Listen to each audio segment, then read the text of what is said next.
हिंदुस्तान में गिजुभाई बधेका और यूएस में कौन है, जॉन डीवी। ठीक है, यूएस में जॉन डीवी, मतलब अगर ऑल ओवर वर्ल्ड की बात करी जाती है तो जॉन डीवी आ जाएंगे, और अगर भारत की बात करी जाती है तो कौन आ जाएंगे, गिजुभाई बधेका। ठीक है, दो बार स्वप्न इन्होंने लिखा है। ठीक है, दो बार स्वप्न किसने लिखा है, गिजुभाई बधेका ने लिखा है। और जो जॉन डीवी थे ये एक व्यवहारवादी थे। ठीक है, बाल केंद्रित शिक्षा जो है आपकी वो पूरी व्यवहारवाद, पूरी प्रकृतिवाद पर डिपेंड है। ठीक है, अगर बात करी जाए बाल केंद्रित शिक्षा की, चाइल्ड सेंटर्ड एजुकेशन की, तो आपको याद रखना है कि ये व्यवहारवाद को सपोर्ट करती है और ये प्रकृतिवाद को सपोर्ट करती है। ठीक है, तो व्यवहारवादी शिक्षकों में प्रोग्रेसिव स्कूल मतलब करके सीखना, ऐसे स्कूल जो प्रोग्रेसिव स्कूल्स हैं। और दूसरी चीज आ जाएगी करके सीखने पर इन्होंने बल दिया। इन्होंने कहा कि बच्चा अगर खुद करके सीख रहा है, मैंने बताया ना गिजुभाई बधेका एक दिन कहानी सुनाते थे, अगले दिन क्या करते थे, नाटक करवाते थे।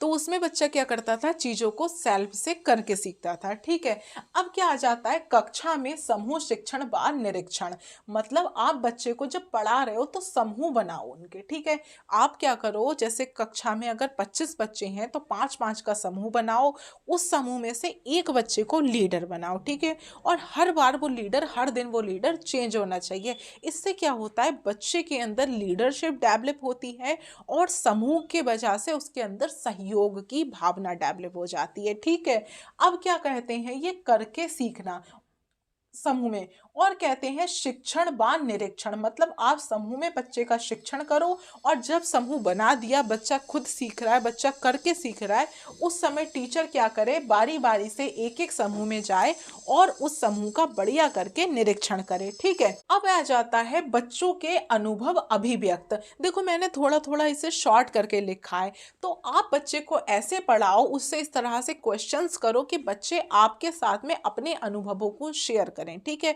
या वो अपने अनुभवों को अभिव्यक्त करें। ठीक है, इससे क्या होता है, जब बच्चा अपने अनुभव शेयर करता है, जब अपने दिल की बात टीचर को बताता है, जब अपनी अभिव्यक्ति करता है, तो उसका जो है वो विकास होता है। ठीक है, और कहते हैं कि सक्रिय भागीदारी, जब आप बच्चे को पढ़ा रहे हो तब वो लगातार क्लास में एक्टिव रहना चाहिए। ऐसा नहीं है कि आप एज ए टीचर क्लास में चले गए और आपने लेक्चर देना शुरू कर दिया और बच्चा वहां पर बोर हो रहा है, कोई बच्चा सो रहा है, कुछ बच्चे आपस में बातें कर रहे हैं। नहीं, आप बच्चों से लगातार इंटरेक्ट करो, आप बच्चों से लगातार बात करो। इससे क्या होगा कि बच्चों की क्लास में सक्रिय भागीदारी रहेगी, और बच्चा जितना अपने आप को इन्वॉल्व समझेगा, जितना अपने आप को क्लास में संलग्न समझेगा, उतना बेहतर तरीके से बच्चा सीखेगा। पता है, जब बच्चे को पता होता है कि कभी भी टीचर खड़ा करके मुझसे कुछ भी पूछ सकता है, तब बच्चा कान खोल के सुनता है। ठीक है, इसीलिए हमेशा क्लास में क्वेश्चन मेथड यूज करो, लेकिन कभी बच्चे को ऐसा नहीं लगना चाहिए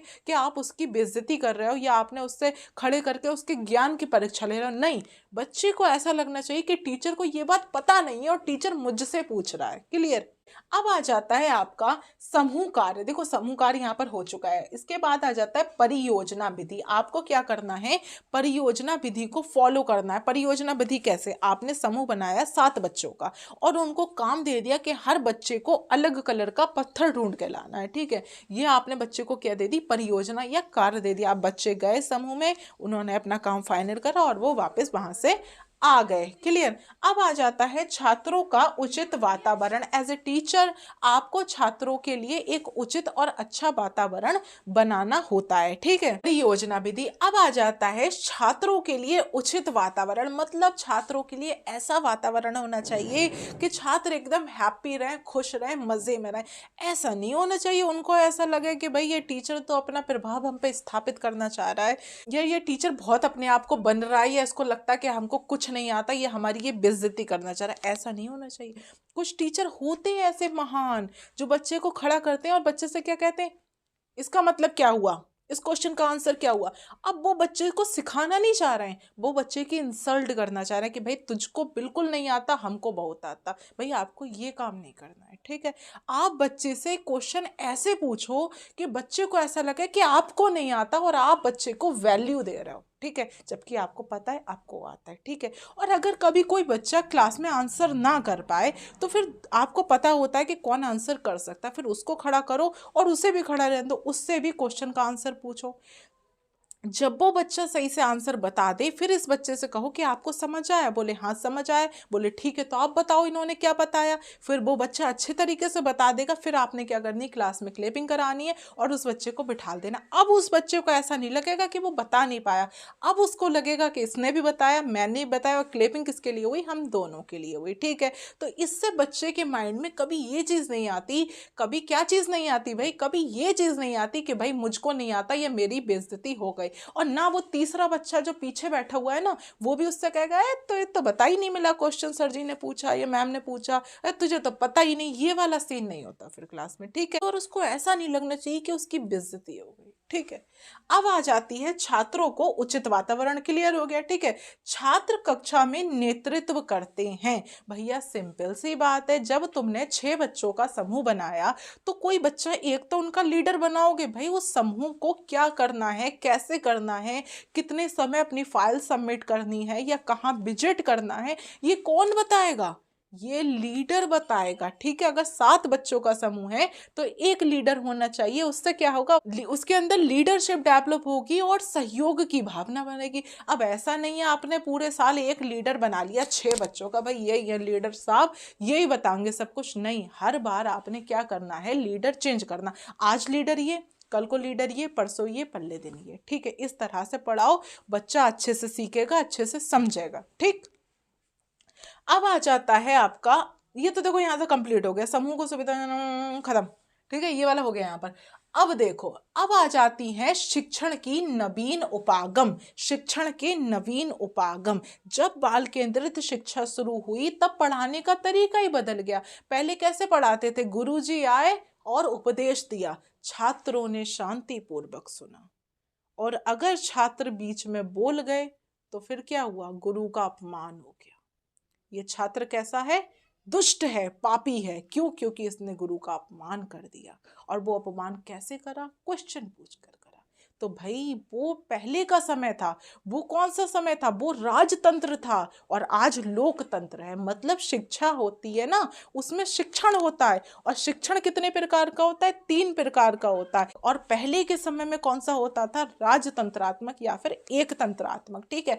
आपने वो शिक्षण नहीं करना है, आपने बच्चे की जिज्ञासाओं को बढ़ाना है, आपने बच्चे को मोटिवेट करना है कि वो आपसे क्वेश्चन पूछे, वो लगातार क्लास में सक्रिय रहे, तो वो बच्चा अच्छा समझा जाएगा और उस बच्चे का विकास भी पूरी तरह से होगा, ठीक है। जो नवीन शिक्षण के उपागम आए उसमें कौन सा है, फर्स्ट नंबर पर 6 है, 6 समझ लो, ऑल ओवर टीचिंग में हेल्प करेगा, ठीक है। ये एक ऐसा टॉपिक है कि ऐसा नहीं है आपने पढ़ लिया आपका 1-2 नंबर सीधा, नहीं। इस टॉपिक को पढ़ने के बाद में जो माइंडसेट बना, उस माइंडसेट को बनाए रखना एग्जाम तक, ठीक है। और फिर उसी माइंडसेट के साथ में जाके एग्जाम देना, कोई क्वेश्चन गलत नहीं हो सकता, क्यों, क्योंकि बाल केंद्र शिक्षा का जो माइंडसेट होता है ना, वो पॉजिटिव होता है, उसमें पॉजिटिविटी होती है, और यही पॉजिटिविटी सीटेट की रिक्वायरमेंट है।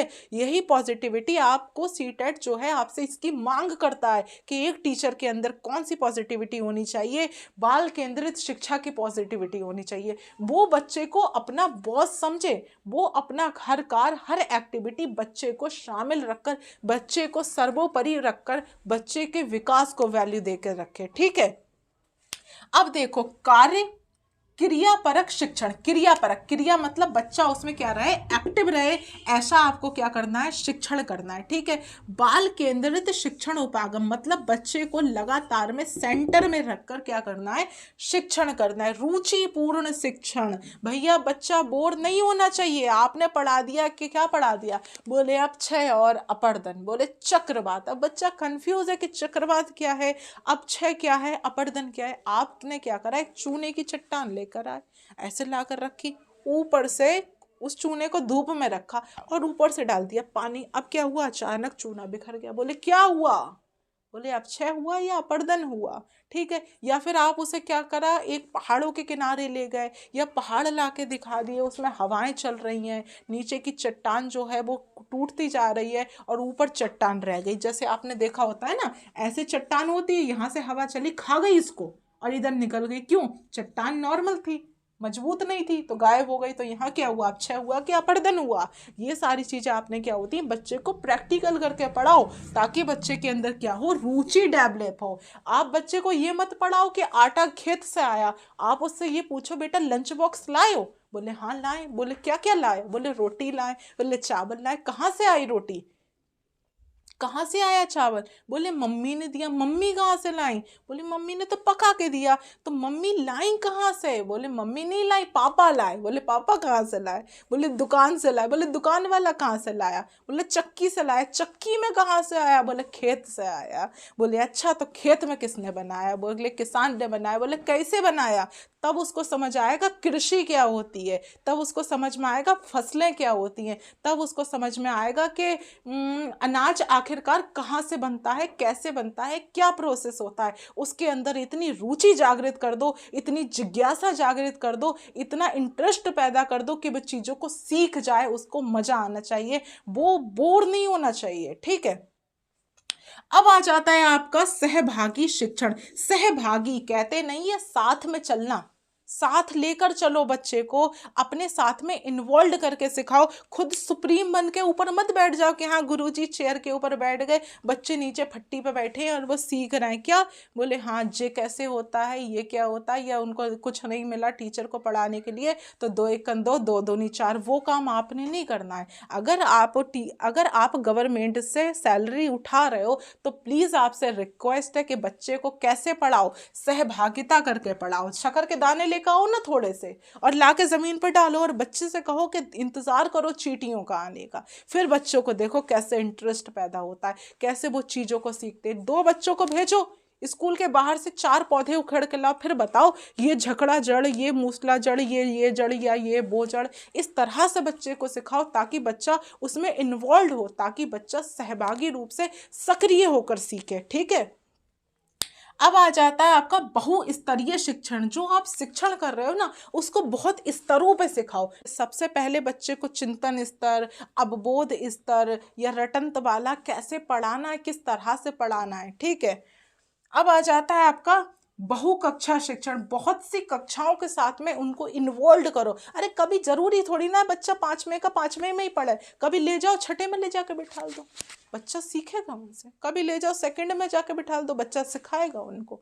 ठीक है, तो इस तरह से आपने क्या करना है, बाल केंद्रित शिक्षा में आपको 6 उपागम याद रखने ही रखने हैं। ठीक है, कौन सा, क्रियापरक, बाल केंद्रित, रुचि, सहभागिता, बहुस्तर और बहुकक्षा। अब देखो ये इतने से टर्म्स रह गए, इन्हें समझ लो। और 1 मिनट इससे पहले क्या करो, आप जरा जॉन डीवी की कुछ बुक्स हैं, जो पहली है दी स्कूल्स एंड सोसाइटी, दूसरी है एक्सपीरियंस एंड नेचर, और थर्ड बुक है इंटरेंट्स एंड एफर्ट्स इन एजुकेशन। ठीक है, ये आपकी 3 किताबें किसकी हैं, जॉन डीवी की। अगर एग्जाम में आ जाए तो तीनों पता होनी चाहिए, लिख लो, याद कर लो और नोट्स में जरूर मेंशन कर लेना। ठीक है, जो पता है गिजुभाई बधेका थे, ये मारिया मोंटेसरी से बहुत ज्यादा प्रभावित थे।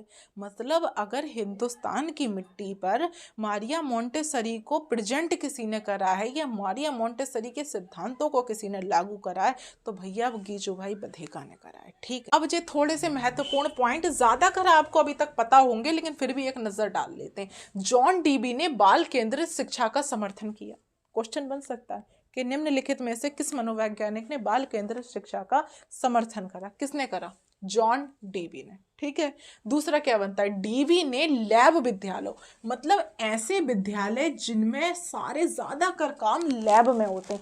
अब जरूरी नहीं है केमिकल की लैब हो भैया, सारे सब्जेक्ट में लैब बन सकती है, यहाँ तक कि हिंदी विषय में तक लैब बन सकती है, वर्णमाला की पूरी लैब बन सकती है, हर चीज की लैब बन सकती है। ठीक है, तो क्या होता है कि जो जॉन डीवी थे, इन्होंने जो लैब विद्यालय थे ना, उनको क्या कहा, उन्हें कहा कि ये क्या है, प्रगतिशील विद्यालयों के उदाहरण हैं। जो लैब विद्यालय हैं वो प्रगतिशील विद्यालयों के क्या हैं, उदाहरण हैं।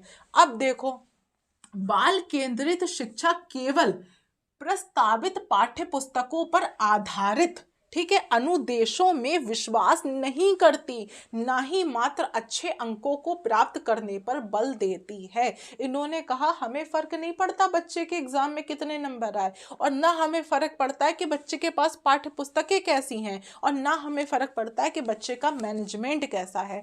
हमें फर्क पड़ता है कि बच्चे का विकास कैसे हुआ, बच्चा समाज में अपने जीवन को कैसे जी रहा है, क्या बच्चे के अंदर बेसिक मैनर्स आए, क्या बच्चे के अंदर नैतिकता है, क्या बच्चा सृजनात्मक रूप से चीजों को सीख पा रहा है। अगर हाँ तो हम सफल, तो बाल केंद्रित शिक्षा सफल, तो हमारी शिक्षा व्यवस्था सफल। ठीक, अब देखो समय सारणी बोले तो टाइम टेबल, ठीक है, बैठक व्यवस्था मतलब क्लास में जो बच्चे बैठते हैं ना, उनका जो बैठने का मैनेजमेंट होता है, ठीक है, बैठक व्यवस्था आदि में पर्याप्त क्या होना चाहिए, लचीलापन होना चाहिए। ऐसा नहीं है बच्चा यहीं बैठेगा, नहीं, कभी उनको घेरा बनाकर बिठाओ, कभी उनको ग्राउंड में ले जाकर बिठाओ, कभी उनको रेलगाड़ी की फॉर्म में बिठा लो। भाई पूरा लचीलापन होना चाहिए, बच्चा जहाँ चाहे वहाँ सुकून से बैठे, बस बच्चा खुश रहना चाहिए, उसके अंदर रुचि रहना चाहिए, उत्साह रहना चाहिए, और क्लास में प्रॉपर इंटरेस्ट लेना चाहिए। ठीक है, और क्या है देखो, अधिगम प्रक्रिया में पूर्ण सहभागिता टीचर को भी देनी। देखो भैया टीचर तो देगा ही, वही तो अधिगम करा रहा है, लेकिन टीचर को चाहिए कि बच्चा पूरी तरह से क्या करे, सहभागिता दे। किसमें, अधिगम प्रक्रिया, अधिगम माने होता है सीखना, ठीक है, लर्निंग, पढ़ते हैं ना लर्निंग। अब देखो बाल केंद्रित शिक्षा जो है वो प्रकृतिवाद की देन है और व्यवहारवाद की देन है। हिंदुस्तान में गीजूभाई बधेका की देन है और यूएस में जॉन ड्यूबी की देन है। ठीक है, तो आई होप आपको वीडियो समझ आ गई होगी। चैनल को सब्सक्राइब करो, वीडियो को लाइक करो, जूनियर सीनियर भाई बहन दोस्त यार सबको जल्दी से शेयर कर दो जो भी सीटेट की तैयारी कर रहे हैं, और बढ़िया बढ़िया कॉमेंट्स करो, और कोई डाउट है तो कॉमेंट करके पूछ लो। Thank you so much.